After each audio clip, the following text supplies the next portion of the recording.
Okay, shalom, shalom. Kwam Yasa'Allah, Koholoimla, Yahweh Bashim Yahushai, Bahashim Hakudash, and double honors to our apostles and elders of Great Millstone who rule well, and that by the Spirit taught us this beautiful truth. We just want to say the water to all the H.I.M and Akwaf that's out here sincerely keeping the laws, the statutes, and commandments of Yahweh Bashim Yahushai to the best of their ability. This is Hanan Nawak, just coming at you with another quick lesson. Praying that it's edifying by the Spirit. And the scripture says to be not ignorant in any matter, whether great or small, especially when it comes to these Edomites and, them trying to perpetually enslave everyone. But this says Palantir just signed a $300 million deal with the U.S. government to safeguard food supply, but we already had FDA to do that job, which we already know the FDA don't, all this shit is, the scripture says that, we will eat our bread defiled amongst the Gentiles. So they're not, these people don't care nothing about your health for real, man. That's just a front. But just found it interesting that Palantir, is taking over this position, so to speak. When, matter of fact, let's do this. I'm going to this Perplexity app. Matter of fact, I was asked another question. I forgot about this article too. Did scientists give cocaine to salmon? And yet the answer was yes. So who's regulating that shit? I seen that article in Wired. I was gonna, go into it. I read through it though, it's just something I asked earlier because I seen it in the Apple News or whatever, and I wanted to see was it really what it was. And yeah, these damn scientists, they've been giving the damn salmon cocaine. You know what I'm saying? Trying to see somewhat of, they're talking about, how sewage or your water waste, or I guess, people that take drugs. I guess, you go and use the bathroom, you flushing the shit down the toilet, so drugs is coming out of every damn body in America, and it's, I don't know, getting over into the stream of waters and whatever the case may be. But, they was so-called trying to test to see the effects of, but motherfucker, anyway, that's another lesson, man. These people are all over the place. But I just wanted to put in how many contracts with the government does Palantir have?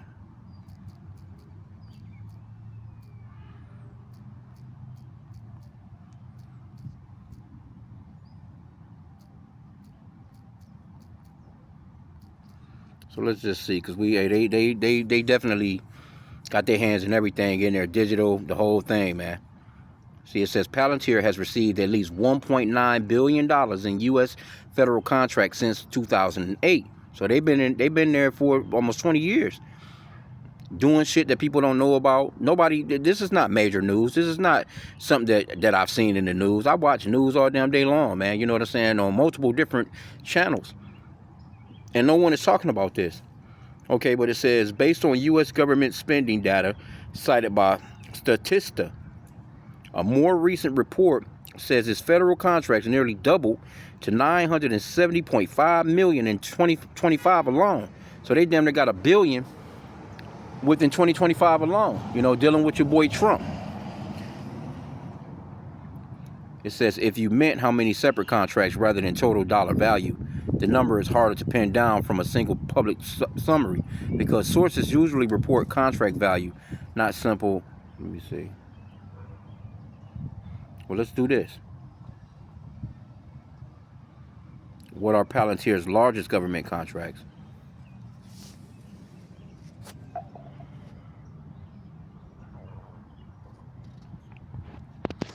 Okay, so it says Palantir's largest government contract ceilings appear to be U.S. Army, up to $10 billion over 10 years, describing as the company's largest known contract ceiling. Department of Homeland Security, up to $1 billion over 5 years for AI tools and data platforms.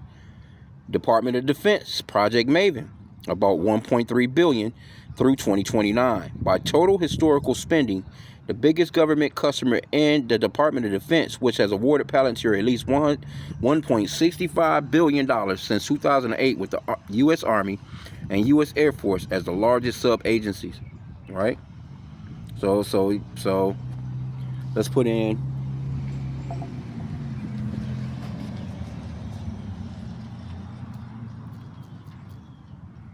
put in what about surveillance.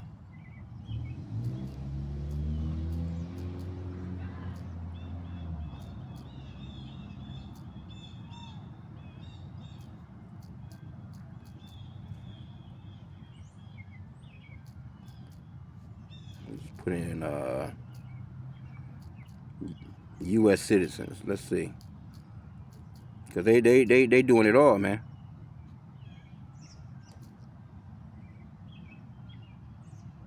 It says there is significant concern about surveillance of U.S. citizens, especially through warrantless collection of communications data and abroad and broad data sharing systems, Salakia. Examples include the FBI conducting up to 3.4 million warrantless searches in 2021 under a foreign intelligence law that can still sweep up Americans' communications, DHS and ICE using surveillance tools, including facial recognition and location data, in ways that can track citizens as well as non-citizens. Report that federal agencies have also used financial data surveillance to flag ordinary Americans' transactions, including political or religious-related purchases. If you meant Palantir specifically, the concern is that its systems can help government agencies search, organize, and correlate large data sets, which raises civil liberty worries when those data sets include Americans' personal information.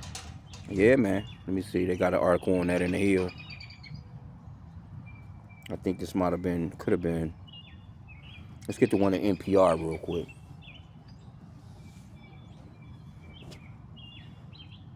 So it says ICE has spun a massive surveillance web.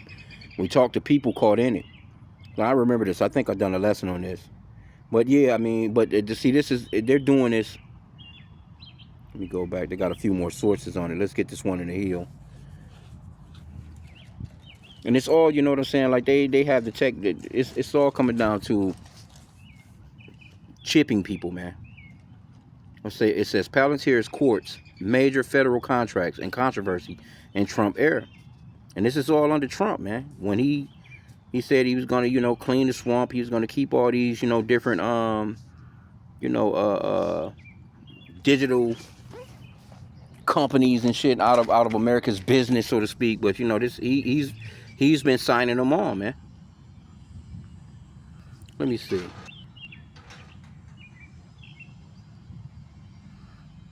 I'm trying to think, that may have been Oracle.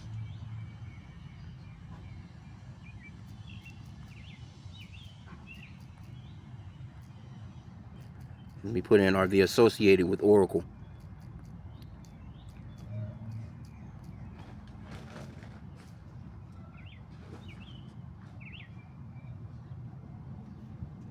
See that? Yep. It says, yes, Palantir and Oracle have a public partnership, including Oracle saying Palantir's Foundry and AIP can run on Oracle's cloud infrastructure, and both companies describing the relationship as aimed at government and commercial customers. So they are associated, but not in the sense of being the same company. It's strategic technology partnership focused on cloud, AI, and data infrastructure. See?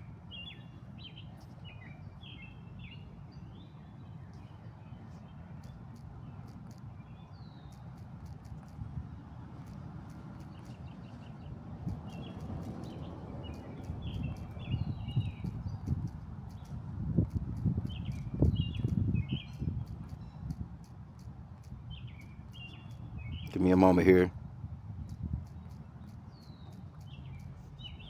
So I asked, did they say they can keep watch on citizens on crime? It says yes. See that? There are public reports that Palantir's tools are being used for government surveillance and law enforcement targeting, including tracking people through immigration enforcement and predictive policing systems. But the narrower claim that they can keep watch on citizens on crime is better understood, as their software can help agencies aggregate data, flag suspects, support investigations, rather than literally placing one person under constant live watch. But they can do that. Some reports also say their systems have been criticized for sweeping in U.S. citizens and part of broader data dragnet surveillances. Yeah. So the answer is yes, in a broad sense. Palantir has been associated with tools that can monitor, correlate, and prioritize people for law enforcement action, which raises major privacy concerns. And that's pretty much the point that I wanted to get right there. But just going off into the fact that now all of a sudden you have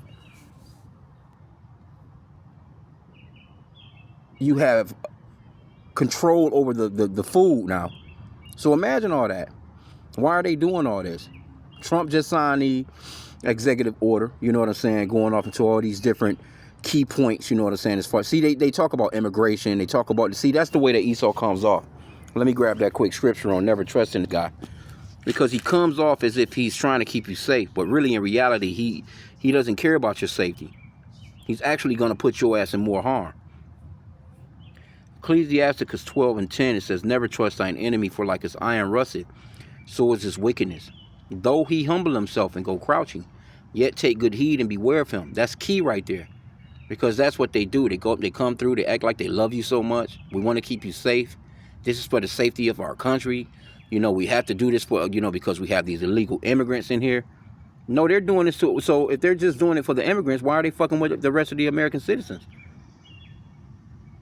See? And these people, see, they go out here and they march and they do all these different, you know, protests and all this shit. And they don't protest real shit that really matters when it comes to them and their children and their, you know, their grandchildren and their further, you know, lineage goes, you know, into the future. They don't do it, man. It says, though he humble himself and go crouching, yet take good heed and beware of him. And thou shalt be unto him as if thou hast wiped a looking glass, and thou shalt know that his rust have not been altogether wiped away.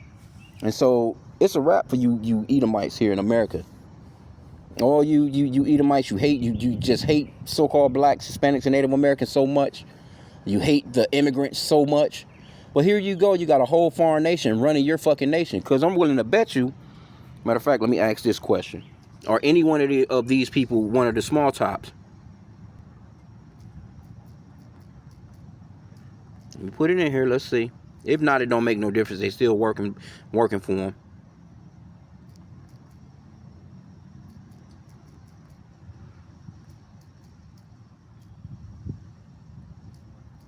Let's see.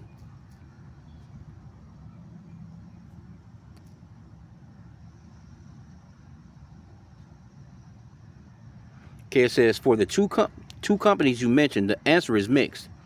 Oracle's co-founder Larry Ellison is a small top, see that? While Palantir CEO Alex Karp is also a small top. See that? Both of them small tops. And if you don't know what I'm talking about, small tops, you can read off in here if you want to, you know, look closer to the screen. It's the ooish people. Palantir's co-founder Peter Thiel is not described that way in the sources I found, and he is generally identified separately from Karp. If you mean are the owners ooish in a broader sense, that question can get messy because these are public companies with many shareholders. Oh, you can talk all that shareholder shit all you want. Not a single owner. A cleaner way to ask is whether the founders or top executives are ooish. And for these two, at least Karp and Ellison are. See? So here you go. Your nation is being ran by a foreign entity, and you so-called white people over here in the Americas, you stuck on stupid, thinking that the people that was picking your fruits and vegetables, taking all your damn jobs and all this other shit. Now you've lost another liberty as far as these people watching your ass, man. And when it comes to this food, this is just another step. Like think about all the stuff. If you've been paying attention over the years, I know some of you may be newer to this truth, but you know, the reporting on the things that's been going on in the news as far as like cattle ranches being burnt down, chicken corporations being shut down. You know, you had the bird flu and, you know, all these different things that they calling all these animals because of this, and this. And so your supply chain, as far as a lot of those things over the past couple of years, you know, that's going to affect a lot of shit coming up really right about now. You know? So now when you go into this article, let me go in here because it's all leading up to the market of Beauty and the Beast. They got a nice little segment in this article that's going off into these farmers and what these farmers are going through. So let me just read a little bit of the first part of it to see, you know, as to why you got the FDA, you got the USDA. What the fuck does Palantir? See, they're about to it's digitalizing it. You know what I'm saying? It's they AI in it, so to speak.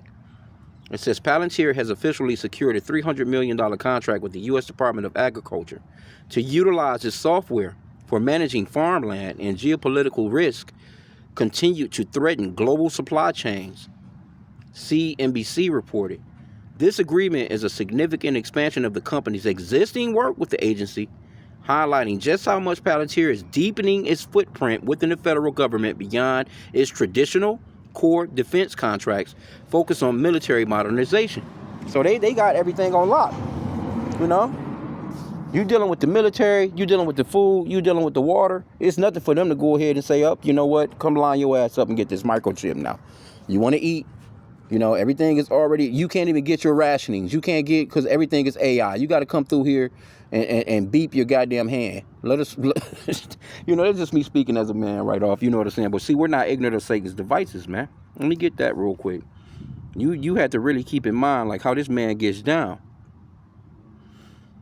And that's the beauty of the spirit, man. You know what I'm saying? And our teachers, the apostles and elders, where the Lord has given them, you know, that ability to teach us how to look out for the enemy. Because the average person don't know that they have enemies, man. Here you go. Esau is an enemy to himself. He's an enemy to his own people. You know he's an enemy to you so-called blacks, Hispanics, and Native Americans. You real Israelites. Because they have it out for you first. 2 Corinthians 2:11, lest Satan should get an advantage of us, for we are not ignorant of his devices. See, we're not trusting him. We're not ignorant of his devices. We're gonna do what the Lord said. The Lord said to basically watch this man. It says, though he humble himself and go crouching, yet take good heed and beware of him. We're taking good heed, and we're taking caution. We know that this man is dangerous. We know that this man is the physical counterpart of Satan on this planet, man. He's the devil that the Bible speaks of. Right? So let's go back into the article. It says, while the USDA has long been the primary entity overseeing our food supply, the reality is that U.S. farmers are currently facing an incredibly difficult environment. They are dealing with skyrocketing supply costs and are being squeezed by an ongoing trade war involving major trading partners, including China. This trade war has already caused significant market instability, specifically regarding soybean purchases. Furthermore, well, Trump caused all that. You know, so you have to realize, like, all the shit that he's been doing, he's been set up in there to fuck y'all whole system up. And y'all still, and it's crazy that so many of these people are still following him behind this dude, man. But he's losing traction now. But it's too late. You know what I'm saying? You know, by the time you really figure out what Trump has really done to your country, you know, it's going to be too late for you to actually even fight back. I mean, you're going to be fighting each other. If anything, you know, the Egyptian against the Egyptian. Okay, but it says, this trade war, well, it wasn't no trade war until Trump done what he done. And now he's supposedly paying back $166 billion in tariffs. And supposedly the companies are getting their little cut, but they're not giving you consumers your cut because you actually paid for it. It was you that actually paid for it. It wasn't these companies. I mean, they might have put in on it at first, but they passed the cost on to your ass. Okay, but it says, this trade war has already caused significant market instability, specifically regarding soybean purchases. Furthermore, the situation has become increasingly complex due to rising fuel costs linked to the war in the Middle East, which has triggered shipping disruptions and spiked fertilizer prices. So now Trump, he's telling you that America doesn't get anything from over there. He's telling you that they got so much oil, you countries can come here and you can buy oil from here. So why is it that your gas is $4 a gallon, $5 a gallon, $6 a gallon? It shouldn't even affect you at all. See? And see, nobody is asking those questions. Nobody fussing about it. Motherfuckers just pulling up at the pump like, fuck it. You know, just doing their thing. It says, these economic pressures are forcing many farmers to fundamentally rethink their production strategies. Yeah, because it's all about controlling the food. And see, once they shut down all these farmers and they shut down, they done already, the people don't know how to farm. You know, the average person, you know, you got a few people you might see in their neighborhood and they plant some tomatoes or some shit like that, you know, or whatever, you know, some little shit in their little garden, you know, but the average person don't know how to garden. So they got rid of that long ago. They done got rid of all the fruit and fruit trees that you used to just see just lingering.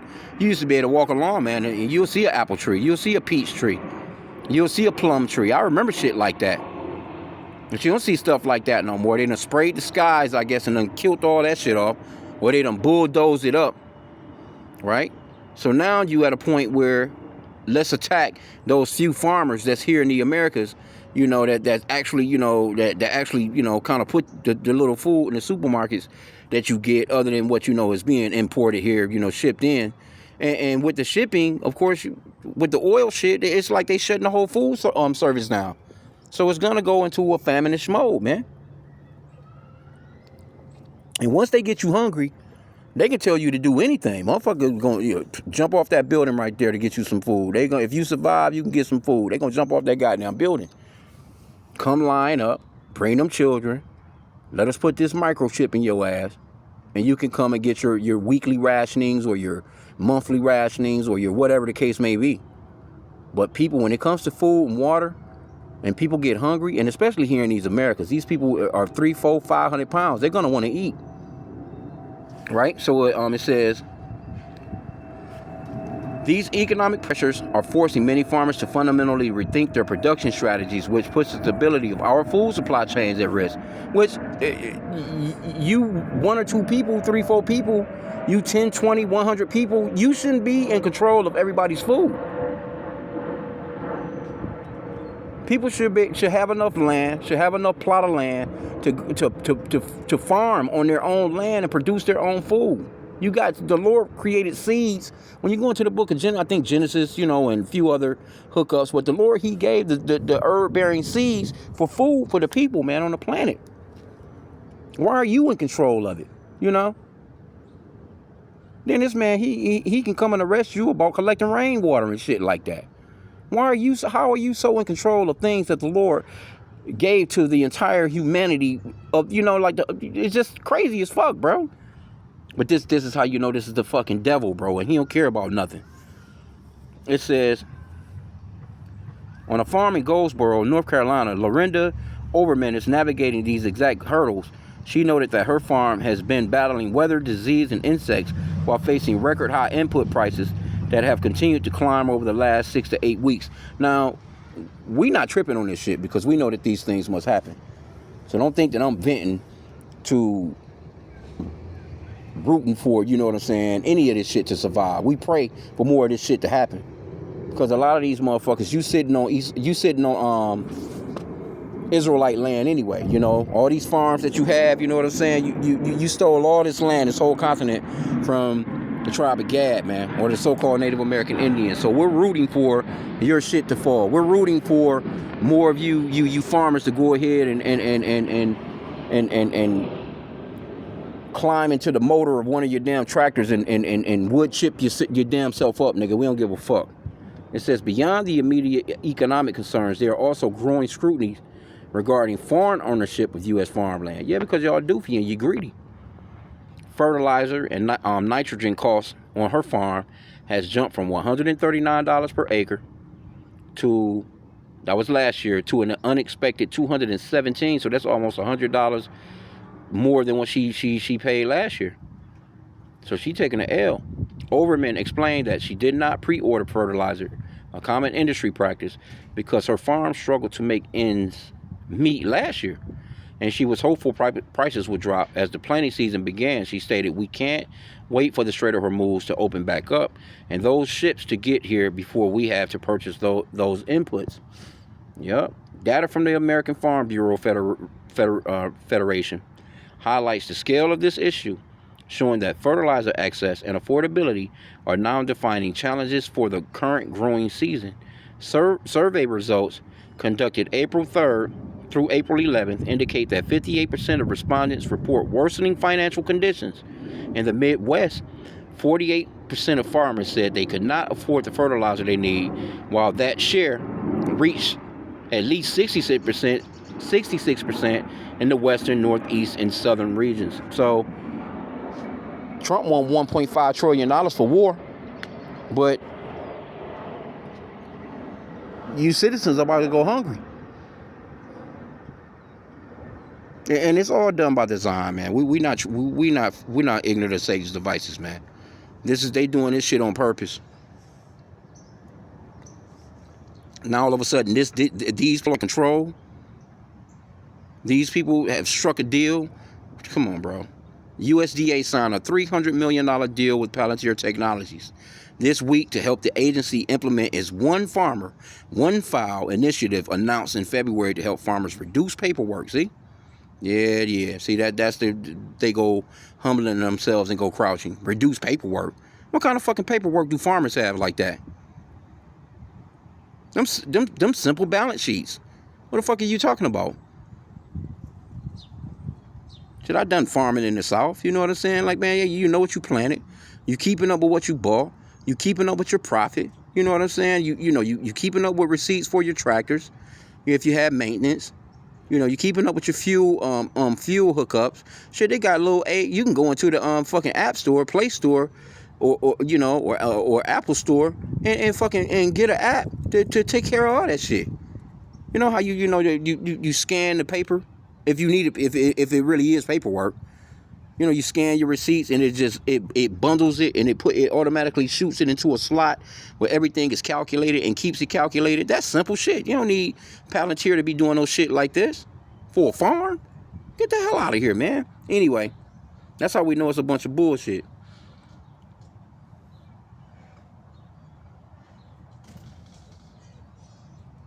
Okay, it says Thomas Salisbury, an Oklahoma farmer, pointed out that the timing of these price spikes was particularly damaging because farmers were already locked into their annual budgets. He remarked, the increase that we talked about on fertilizer happened right before spring planting. Yeah, because it's all planned out. They done that shit on purpose. It was the worst timing of all. Salisbury and others are now looking to pivot away from corn and milo towards soybeans, which generally require less fertilizer, though he noted that they are currently paying input prices of 2026 while receiving crop prices reminiscent of the 1970s and 1980s. Beyond the immediate economic concerns, there is also growing scrutiny regarding foreign ownership of U.S. farmland. A recent research note from the Foundation of Defense Democracy suggested that the USDA should reform reporting requirements under the Agricultural Foreign Investment Disclosure Act to prevent adversarial countries from using land transactions to gain a strategic edge. The new contract with Palantir is widely viewed as a move by the USDA to address these complex issues by leveraging the company's digital tools and data analytics capabilities. What the fuck you mean? You need this to find out if somebody from China bought some shit? Or Russian bought it? Come on, bro. Anyway, man, you see what it is. That was pretty much it. And then I went into the comment boards. People not trusting this shit. People seeing through this shit, but they're not doing nothing about it. And there's really nothing they can do about it because this is all prophetic. And it's all leading up to Revelation 13, man. So let me just grab that and end out on that. Yeah, man, we're not ignorant of Satan's schemes, man. We see it. You ain't getting nothing past the men of the Lord, man. It's the spirit and power of Yahweh H.I.M is got us lasered in on that shit. Revelation 13:16, it says, and he calls it all, both small and great, rich and poor, free and bond, to receive a mark in their right hand or in their foreheads. Yep, and that no man might buy or sell save he that had the mark or the name of the beast or the number of his name. So it's nothing for them to flip the script and just do whatever, man. Shit is just out of control, bro. The power that these people have, man.